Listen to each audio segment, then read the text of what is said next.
Sobat Suara Juventini, kali ini kita bakal bahas tentang ada Mercato, lalu ada Lucas Vazquez, dan juga ada nama tentang Savona. Tentunya aku nggak sendirian, aku Amel, aku di sini bareng narasumber kita yang pastinya udah oke-oke banget nih teman-teman ya. Ada Mas Ali, silakan Mas Ali. Halo, mau beli siapa kita hari ini? Osimhen. Osimhen mulu gue. Mau beli siapa hari ini? Oke, ada Mas Ali, terus juga silakan Mas Jeki. Halo semuanya, ya kita akan beli semua pemain yang kita nggak bisa beli. Oke, terima kasih Mas Jeki dan juga pastinya ada Mas Rocky. Halo guys, ketemu lagi sama gua Rocky. Ya, kita bahas yang suka-suka mau dibeli aja nih, ya kan?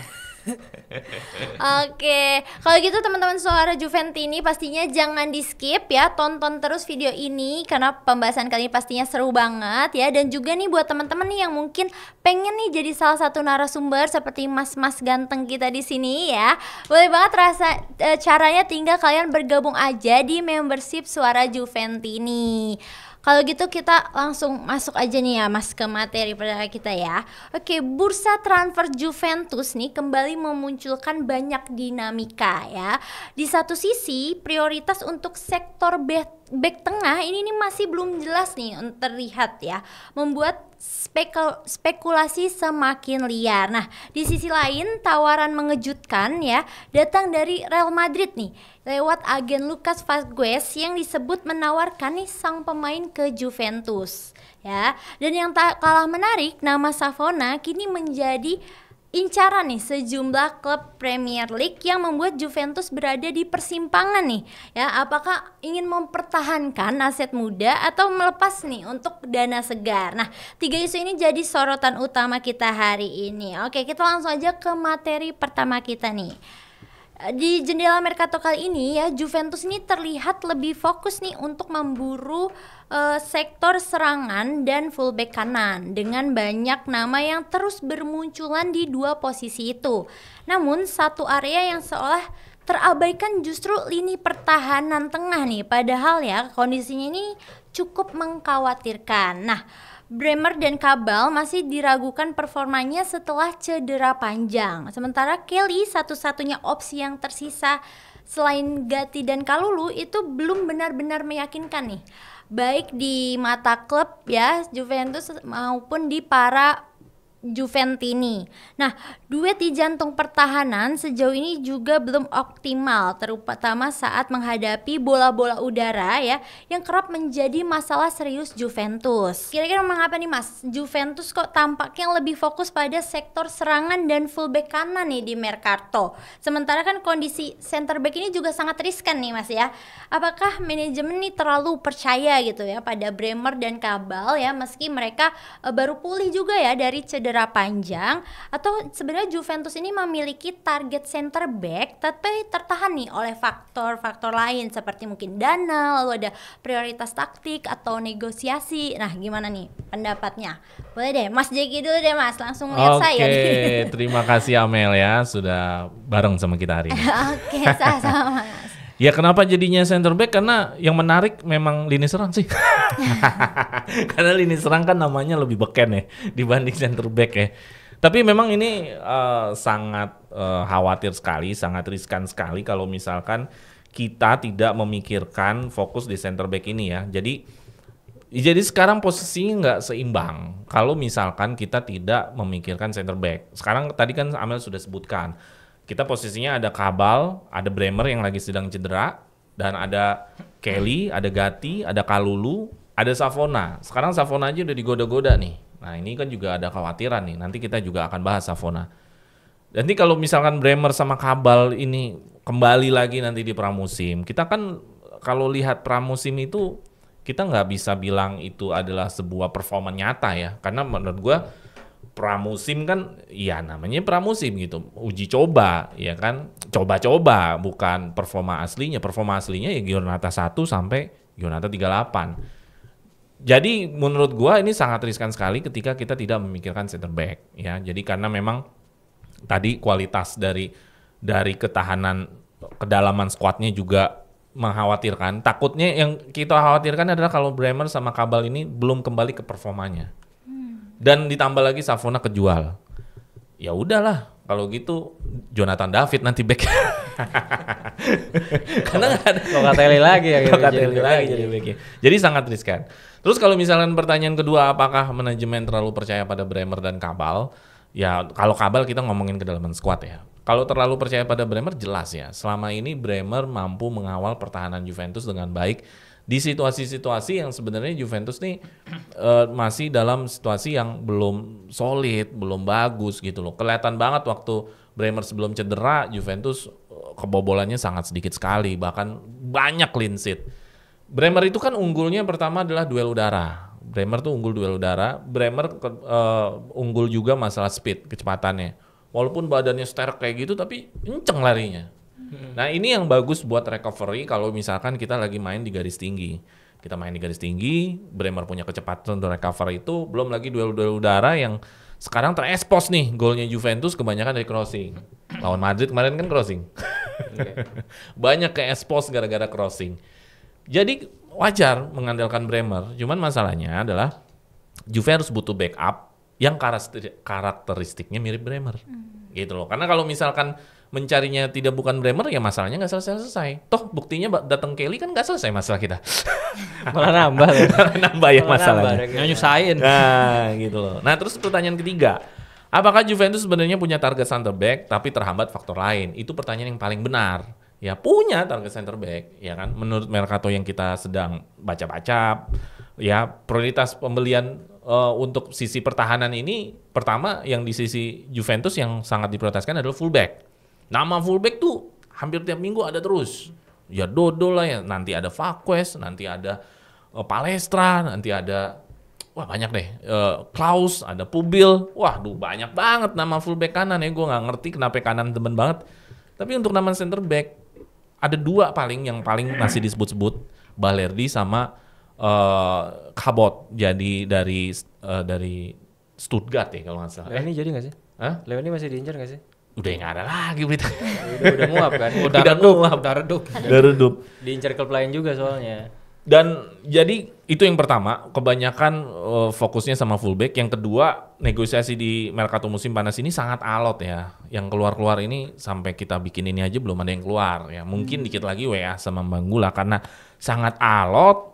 Jadi nama-nama seperti Balerdi, Cabot ini jadi agak sulit untuk didatangkan ya. Khawatirnya adalah kalau misalkan mepet-mepet, tentunya nanti kita mencarinya bukan yang level bisa seperti Bremer. Takutnya ya apa adanya. Padahal sebenarnya yang dibutuhkan adalah level seperti Bremer. Kalau gue bilang Balerdi itu ya bagus banget karena kan dia udah kapten ya. Namanya kapten itu pasti dia punya kelebihan. Nggak mungkin orang dikasih kapten nggak ada kelebihan apa-apa. Atau karena nyogok pelatih kan nggak mungkin. Karena dekat sama pelatih kan nggak mungkin. Pasti ada kelebihan. Gitu. Jadi kira-kira begitulah dari 3 pertanyaan yang tadi Amel sampaikan. Oke, terima kasih Mas Jeki. Nah, kalau tadi kan juga aku sempat sebutin kalau kita juga punya masalah serius nih ya tentang bola-bola udara ya. Nah, Bremer ini kan bisa nih, tapi kan kalau misalnya cuma satu doang, kalau cedera lagi nggak ada backup susah juga ya. Jadi betul. harus dan pas mungkin ada faktor lain. Oke, terima kasih Mas Jeki. Nah, kalau misalnya dari Mas Ali nih, gimana nih pendapatnya? Silakan Mas Ali. Kalau menurut gua bukannya nggak diperhatiin sektor back, tapi gue coba lihat dari skala prioritas sih sebenarnya. Tadi roster back tengah Juve siapa aja? Gatti, Kalulu, Kelly, Savona, Bremer, Cabal, dan 6. Secara kuantitas sebenarnya kalau kita main 3 back udah ada backupnya. Secara kualitas belum. Nah tapi pun kondisinya seperti itu, musim lalu itu sebobrok-bobroknya kita di Serie A, kita tim dengan kebobolan paling bagus kedua setelah si juara si Napoli kan. Mungkin gue mencoba memahami dari sisi klub itu bisa jadi membuat skala prioritas ngebenerin back ini bukan yang utama.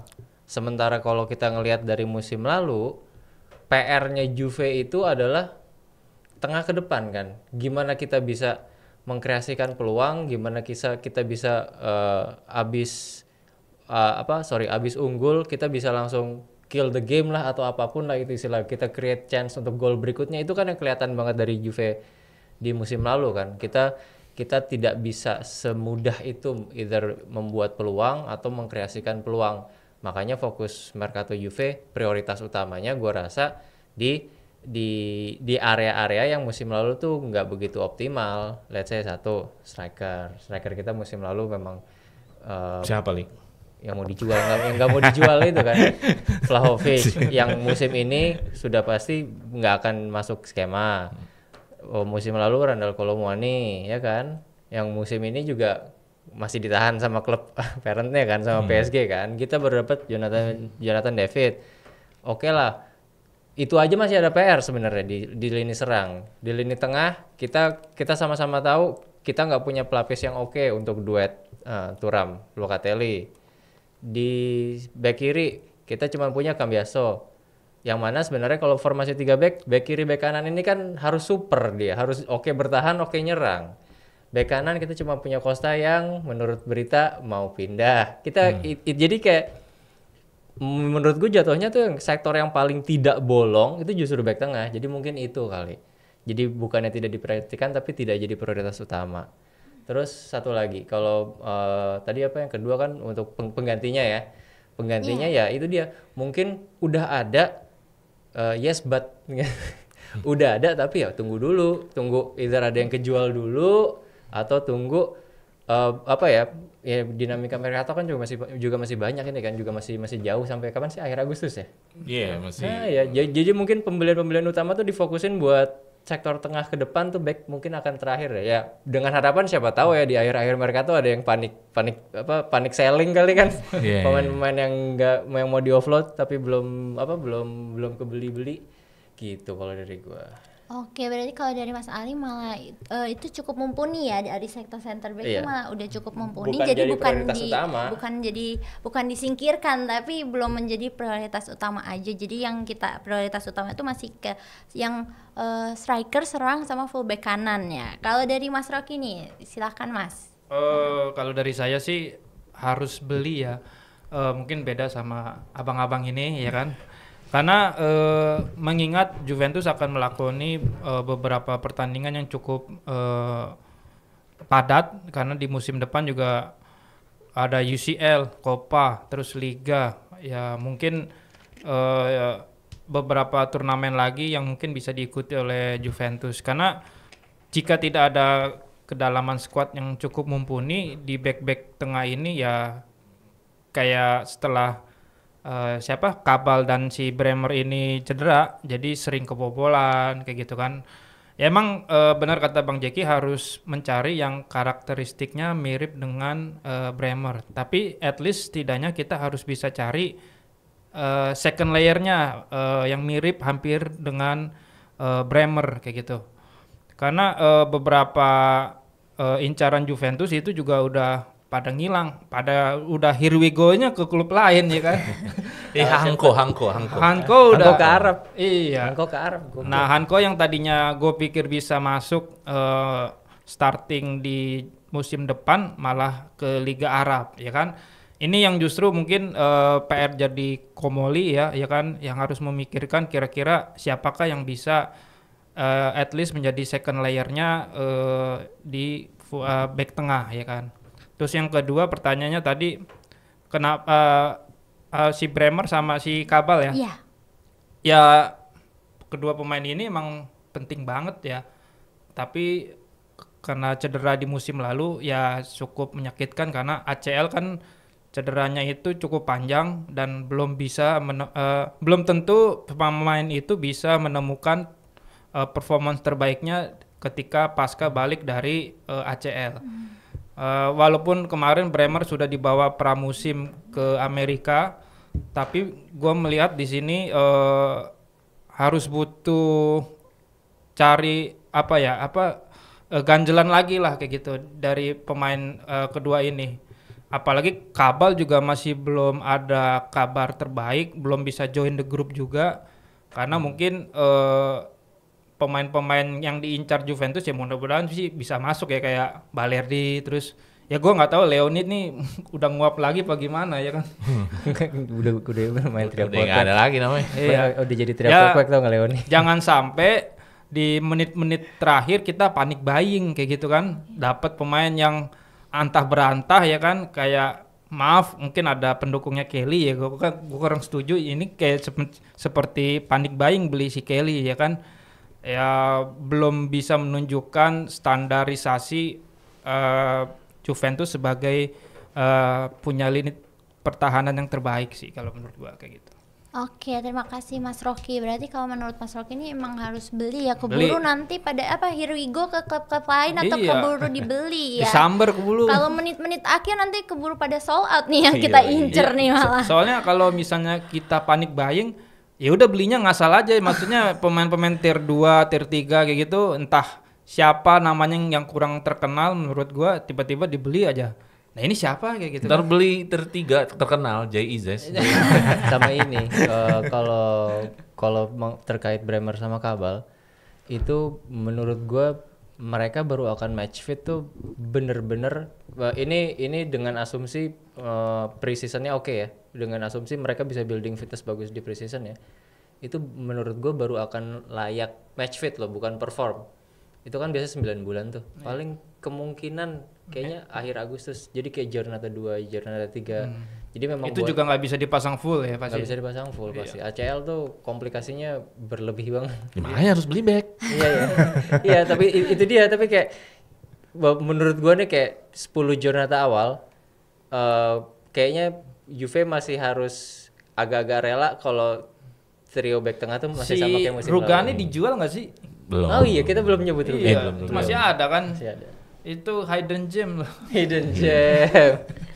Oke, lanjut ke materi kita yang kedua tentang Lucas Vazquez ya. Lucas Vazquez kembali masuk ke radar Juventus pada bursa musim panas ini. Nah, pemain berusia 34 tahun itu yang akan berstatus bebas transfer telah lama dikagumi Juventus bahkan sejak masa lalu. Nah, dengan 32 caps musim lalu bersama Real Madrid ya, dengan kontribusi 1 gol dan 5 assist serta pengalaman segudang di panggung tertinggi Eropa, ia menawarkan jaminan kualitas dan mental juara. Nah, namun nih ada beberapa catatan nih, mengingat usianya ini sudah tidak lagi muda nih untuk posisi fullback yang membutuhkan kecepatan, stamina, lalu dinamika tinggi. Nah, selain itu ada tuntutan gaji nih ya yang mencapai 4,5 juta euro yang bisa menjadi ganjalan nih dalam negosiasi. Nah, dengan segala pengalamannya nih, apakah Lucas Vazquez di usia 34 tahun ini nih adalah pilihan yang tepat nih untuk memperkuat sisi kanan Juventus?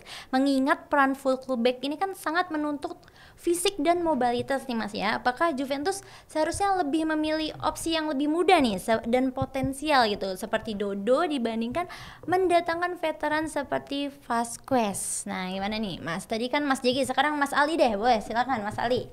Kalau menurut gue oke lah dia punya mental, tapi kan nggak bisa dipungkiri selain mental sisi teknis juga penting ya. Apalagi back sayap kanan tuh termasuk ya yang kita nggak bisa bohong harus punya tuntutan fisik yang mumpuni, apalagi gaya main Juve kan sekarang require itu gitu. Jadi buat gue Vazquez skip dulu lah. Oke lah, pengalaman di Eropa bagus. Tapi dia sendiri kan setahu gue di Madrid bukan, apalagi musim terakhir kemarin bukan merupakan pemain yang tidak tergantikan gitu loh. Dia aja kan juga masih jadi pemain rotasi meskipun senior. Jadi menurut gue kalau memang alasan mendatangkan dia ke Juve itu adalah soal mental, ya mental aja sebenarnya nggak cukup sih. Misalnya beda kasus deh sama kayak misalnya Modric ke Milan.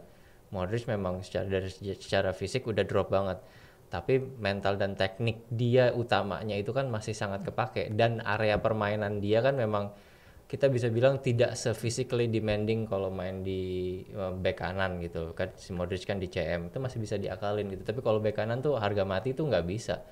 Dan biasanya kan dalam suatu pertandingan back kiri back kanan itu kan paling jarang diganti karena memang mereka itu diposisikan untuk lo harus paling fit dan harus paling perform gitu loh. Jadi kayak buat gue sih Vazquez skip dulu lah. Oke, terima kasih Mas Aldi. Jadi kalau menurut pendapat Mas Aldi skip dulu lah ya. Soalnya ya bek kanan ya ini harus kop sama bek ke kiri, terus dia juga harus aktif ya. Apalagi Iya. kalau kayaknya sering tuh kan bola out ke kanan ke kiri gitu kan.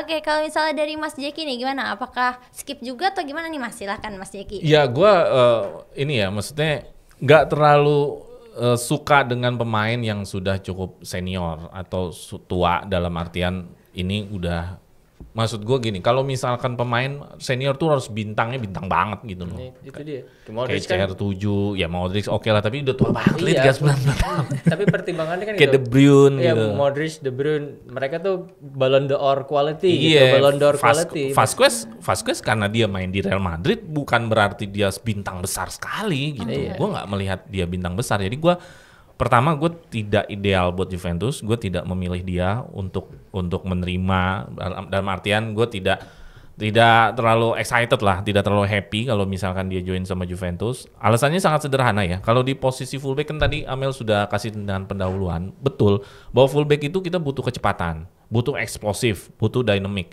Kenapa? Karena itu adalah sisi yang paling diserang dan sisi yang paling sering akan terima bola dalam menyerang. Jadi harus punya daya tahan tinggi, harus punya speed yang tinggi gitu loh ya. Karena gue menilai ada 3 faktor untuk seseorang pemain itu dinilai ya. Pertama adalah masalah physically, masalah postur, masalah keatletisan. Nggak mungkin dong lo seorang pemain bola tambun, gendut. Tapi dia jago. Lo tau ini nggak? Hulk. Iya kan? Dulu naturalisasi Van Beekering. Iya, tapi dengan alasan dia jago kok. Tapi dengan alasan dia pernah menjuarai apapun nggak bisa. Nggak ideal. Ronaldo 9 di Gitu. Milan ya juga. Karena kan kita mencari seorang atlet, Iya. bukan mencari seorang bos. Kalau bos di kantor kan mau gendut mau apa kan bukan itu yang dilihat kan, postur. Yang kedua skill. Ya, skill nggak bisa ditawar-tawar. Ya karena main bola setelah posturnya atletis, posturnya memang seorang atlet, dia punya skill nggak terhadap kemampuan dia di posisi itu. Ya kan kalau seorang wing itu berarti punya speed, punya eksplosif, punya dynamic. Nah, terus yang ketiga baru mental, pengalaman atau jam terbang. Itu nggak bisa diganggu-ganggu memang mental atau pengalaman jam terbang. Kenapa tidak mentalnya dulu yang pertama? Ya karena gue bukan mencari leader, mencari atlet dulu. Habis mencari atlet, mencari kemampuannya baru kita lengkapi. Kalau punya mental tapi fisiknya drop, segala macam drop, ya paling dia cuma motivator ruang ganti kan. Mario Teguh aja tuh Motivator ruang ganti kan di lapangan akhirnya nggak terlalu impact. Memang gue nggak bisa bilang bahwa Juve nggak pernah merekrut pemain yang sudah senior. Juventus pernah di area sayap merekrut pemain senior, Patrick Evra, Daniel Alves. Cuman pada saat itu unitnya Juventus juga top. Oke. Gitu loh, maksudnya pemain tengahnya top, pemain strikernya top, backnya top, jadi coverannya lumayan cukup. Nah sedangkan saat ini Juventus kan lagi sedang mencari jati diri untuk top. Iya. Jadi nggak bisa juga apple to apple disamakan. Kecuali kalau Juventus hari ini sudah oke, baru kita bisa gitu loh. Terus ya kalau misalkan apakah memilih potensial pemain muda, ya jelas ya, gue lebih suka pemain muda. Katakanlah Dodo. Kenapa Dodo? Karena Dodo ada di usia peak performance. Usia peak performance itu kan kalau menurut riset dari usia 24 sampai 29. Itu kalau pemain bola di 24-29 dia harusnya udah pemain inti tuh. Kalau mau top lagi dia ada tim besar, pemain inti tim besar. Iya. Nah itu dia. Jadi menurut gua jelas ya Vasquez tidak masuk peak perform. Dia juga ya kalau untuk nyari kedalaman squad banyak kok yang lebih muda lagi, yang gajinya bahkan lebih murah lagi gitu. Oke, terima kasih Mas Jeki. Karena sebenarnya umur juga nggak bisa bohong ya. Iya. Apalagi ini atlet lari-lari terus ya. 34 tahun udah terlalu tua dan juga itu tadi ya kita kan masih mencari jati diri Juventus yang top ya. Jadi belum bisa, takutnya kalau masuk yang lainnya belum bisa nge-cover susah juga gitu ya. Oke, kalau misalnya Mas Rocky gimana nih pendapatnya Mas? Silakan. Lucas Vazquez ini pemain langganan timnas nasional Spanyol. Tapi kalau menurut gua dengan Juventus ngincer Vazquez ini ya enggak dulu, karena satu mengingat tadi yang sudah dipaparkan umur, terus mungkin ketahanan fisik yang mungkin sudah bisa dikatakan menurun. Memang kita kalau emang mau, kalaupun dia mau tetap direkrut, ya buat ganjel-ganjel at least dia bisa nurunin gaji lah kayak gitu. Atau enggak jangka pendek 1 sampai 1,5 tahun lah gitu. Tapi menurut gua sih itu akan menjadi beban gaji ya. Mending kita cari yang pemain muda lebih segar, lebih bisa visioner, bisa ngebantu di posnya Juventus saat ini di fullback kanan. Karena terus terang masih banyak pemain-pemain yang masih belum bisa dicari oleh Comoli nih. Jadi masih banyak incaran karena kan transfer juga masih cukup panjang. Jadi jangan kita karena dia pernah main di Real Madrid terus wah ini jago nih ya kan. Belum tentu. Kalau melihat statistiknya juga dia so-so aja kayak gitu kan. Dan juga bukan line up-nya starting waktu saat di Ancelotti waktu ngelatih Real Madrid sih kayak gitu. Menurut gue sih better Juventus cari pemain yang lebih mumpuni, lebih bisa memiliki ketahanan fisik yang cukup memadai, mengingat kompetisi juga cukup panjang kayak gitu. Oke, terima kasih Mas Rocky. Nah, sekarang kita beralih ke nama Nicolo Savona yang kembali menjadi sorotan di Mercato musim panas ini setelah beberapa bulan lalu dikaitkan dengan Manchester City. Kini giliran Newcastle City yang mendekati bek muda Juventus tersebut. Nah, menurut laporan dari Sky Sport dan Di Marzio, Newcastle sudah melakukan kontak awal nih, baik dengan Juventus maupun dengan agen Savona. Nah, bukan hanya Newcastle, minat terhadap Savona juga datang dari Wolves, Bournemouth, bahkan City tetap memantau situasi. Nah, Juventus sendiri ini tampak ingin mempertahankan Savona ya, apalagi dia baru saja menandatangani perpanjangan kontrak dan kualitasnya yang sangat versatil ya, yang jelas nih menjadi aset bagi Juventus ya. Di Club World Cup kemarin kan dia juga menunjukkan fleksibilitasnya nih, bisa sebagai fullback maupun center back. Nah, namun ada dinamika menarik nih. Juventus kan dikenal nih cukup sulit ya untuk melepas pemainnya ya. Kita bisa lihat sendiri dari proses negosiasi yang lama. Contohnya itu ada Weah, Nico, bahkan Dusan dan Sancho yang juga masih tarik ulur nih. Di sisi lain, Juventus ini kan memasang harga yang tidak terlalu tinggi nih untuk Savona di sekitar 25 juta euro. Nah, dengan kondisi Juventus yang masih tampak kesulitan nih menjual beberapa nama seperti Weah, Nico, Dusan maupun Mbagula, apakah Savona yang sebenarnya sangat dipertahankan klub ini bisa saja akhirnya ikut dijual nih karena situasi keuangan dan kebutuhan Mercato, atau Juventus akan benar-benar mempertahankan Savona meski godaan tawaran dari Inggris semakin besar? Nah, gimana nih Mas? Boleh deh Mas Rocky duluan, silakan Mas. Oh, terima kasih Amel. Menurut gua Savona jangan dijual karena aset ya kan, pemain muda. Kita beri kesempatan jam terbang lebih banyak ke Savona ya, tapi tergantung Igor Tudor apakah mau memberikan kesempatan itu, karena Juventus ini jarang memainkan pemain-pemain muda, banyak yang dijual ya kan. Nah, kita nggak tahu nih kebijakan dari manajemen apakah tetap mau dijual atau tidak, mengingat kan situ banyak pemain yang selain Savona itu kayak Mbangula, Weah itu juga masih belum terjual. Tapi tidak menutup kemungkinan jika angkanya cocok mungkin di atas 50-60 juta ya bisa saja lepas kayak gitu.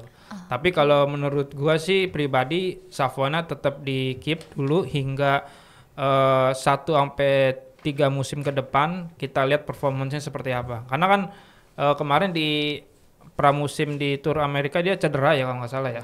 Makanya apakah dengan cedera tersebut saat memulai kompetisi ini performance-nya malah menurun ya, kita nggak tahu kan kayak gitu. Karena setiap pemain kan agak trauma ya kalau cedera, bisa takut dia, itu tergantung lah dari Savonanya. Tapi kalau menurut gua Savona jangan dijual. Oke, terima kasih Mas Rocky. Jangan dijual. Oke, kalau dari Mas Ali gimana nih Mas Ali?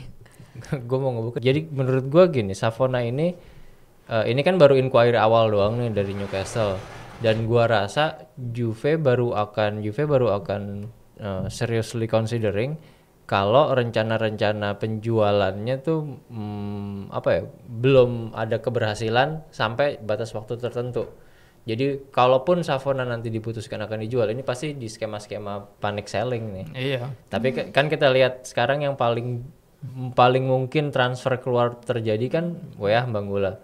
2 itu dulu aja dikejar, kita bisa dapat 20 30 juta. Ya kan? Terus Nico Gonzalez ya. Nico Gonzalez Inter, katanya Inter. either ke Arab, Inter atau Atalanta kan katanya gitu kan. Gosipnya 3 itu dulu aja fokus jual. Dusan mah harga mati biar nanya beku di bangku cadangan kan atau di terminate. Nah, gua rasa Savona ini nanti akan muncul lagi ide dari buat dia dilepas itu ya kalau rencana penjualan ini baru gagal. Karena dari situ aja. Karena kalau dari segi teknis Savona sama sekali tidak layak dijual. Itu dari segi teknis. Tapi kan kita sama-sama tahu di dinamika transfer kayak gini kan kadang-kadang Iya. menuntut keputusan dari segi non teknis juga kan. Gitu. Oke, terima kasih Mas Ali. Nah, kalau Mas Jeki nih, gimana Mas pendapatnya? Silakan Mas. Ya memang yang disampaikan Rocky sama Ali adalah sebuah situasional ya. Situasional yang tidak bisa kita bantah bahwa Savona bisa terjual kalau situasinya sangat alot di Mercato. Ya nggak kejual-jual segala macem ya akhirnya kejual. Nah memang yang menarik adalah kenapa Savona bisa diminati sama klub Liga Inggris dari City dan Newcastle. Yang minat juga bukan klub kecek-kecek loh. Newcastle juga hari ini juga merangkak ke atas. Ya Savona pertama dia usia muda 20-an. Terus Savona juga secara tinggi, postur dia 185 cm. Itu kalau untuk seorang back tinggi itu diminatin banget di Eropa. Karena untuk menghalau duel udara apalagi tinggi, dinamis, cepat, wah itu minatnya tinggi banget. Secara harga juga sangat menarik. Ya ini waduh asik banget Liga Inggris ngelihat harga 25 juta. Iya, mereka kalau menjual 50 ke atas Dia ngelihat harga Savona 25 juta ya tolonglah Juventus jangan tutup mata banget sama harga Savona. Cobalah jual 40 juta. Cuman gue yang mengerikan adalah dampaknya ketika berhasil kejual. Seandainya kan saya kejual, bukan mencari back yang tangguh di atas Savona, tapi malah nanti budgetnya malah ketukar-tukar untuk porsi lain. Itu yang dikhawatirkan sebenarnya. Tapi kalau misalkan itu untuk mengganti kebutuhan back yang lebih oke, misalkan berhasil nih jual 30 atau 40, gantinya Balerdi, oke lah gue sih, ya sudah. Tapi yang ngerinya itu adalah kita jual nih 25 juta, malah nyari back yang 10 juta, yang sono beli 15 juta lagi buat Pokemon. posisi. Iya, Pokemon beli full lagi, back 15 juta. Jadi kebagi-bagi dananya, bukannya meningkatkan kedalaman, bukan meningkatkan kualitas, malah sebenarnya untuk di break jadi semuanya. Jadi sebenarnya yang dikhawatirkan malah gue dampaknya ketika jual Savona sih. Ya cuma ngarepin Fulus Palenza aja paling ya. Gitu. Gitu Mel. Oke, terima kasih Mas Jeki. Nah itu dia tadi teman-teman pembahasan kita ya. Jangan lupa buat di like, di komen, di share. Dan kita tutup dengan Vino alla fine Forza Juve. Wis mantep.